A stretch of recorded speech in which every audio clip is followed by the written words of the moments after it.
Hi, I'm Elijah Mounts with Mount It Pro. I'm the product manager here at InfoComm 2026, and I'd like to show you the Stealth Storage series. So here we have two new products that we're showing off. We have a large and a small in-wall box.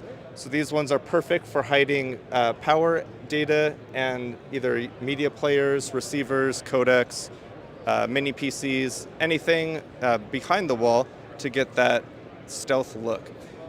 Here we have power knockouts and knockouts for feeder tubes, so you can keep everything nice and tidy back there. And if you do not have the option to cut out into the wall, we also have one of our best accessories. This is a behind screen storage slider. So this can mount to the wall and it would hide behind the display, and it has a slide out shelf with a removable storage rack. And with that, you're able to mount all your components onto here and just have an easily serviceable rack that can go back up and lock in and tuck away behind the display.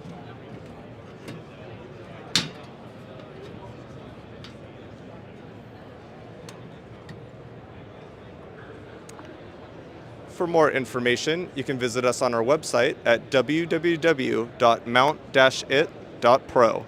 Alrighty, thank you.